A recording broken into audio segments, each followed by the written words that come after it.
Ćao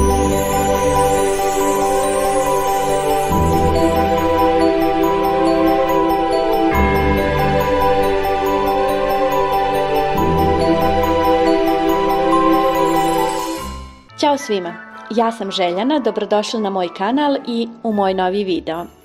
Prije par dana sam isprobala ovaj recept i kada sam to objavila na Instagramu, većina vas je rekla da želi recept što prije. S obzirom da je u toku post, ovaj recept se odlično uklapa, a vjerujte mi, možete ga praviti bez obzira na to jer je preukusan. Sve sastojke i količine imate popisane u opisu ispod videa. Luk je potrebno isjeći pa prodinstati na ulju. Prije nego što sam isjekla luk, potopila sam mrvice soje u toplu vodu da nabubre.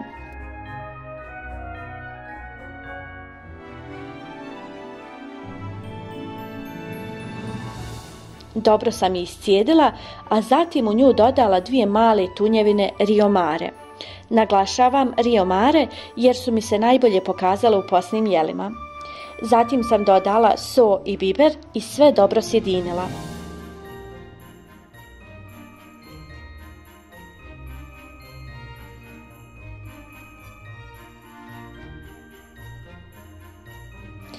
Kada se luk izdinstao i njega sam dodala u soju i sjedinila.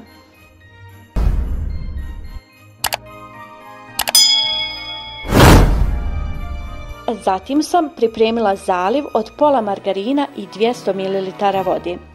To je potrebno zajedno rastopiti i kreće redanje, odnosno gužvanje kora za pitu. Za slagani burek uvijek koristim kalup za kolače ili torte, a vidjet ćete na kraju i zašto.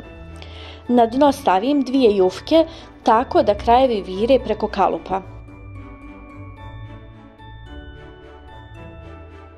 A zatim unutra zgužvam 5 jufki.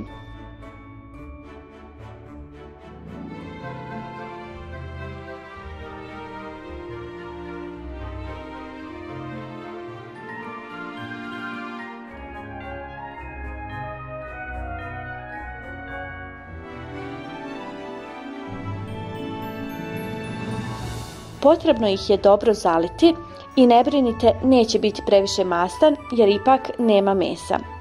Preko jufki dodajem polovinu smjese, a zatim ponavljam postupak.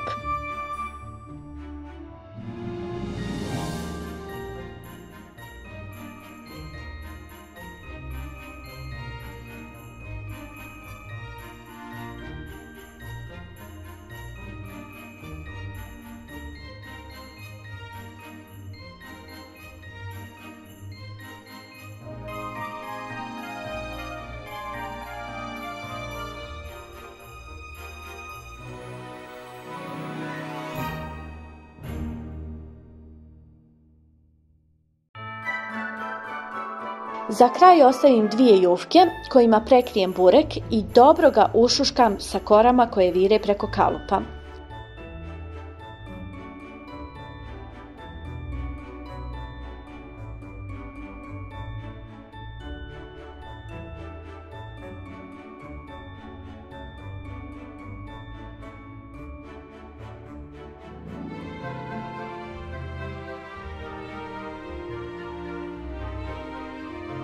Sve dobro zaliti i peći na plehu koji je prekriven pek papirom. Peći 20 minuta na 200 stepeni, a zatim izvaditi burek i prevrnuti ga.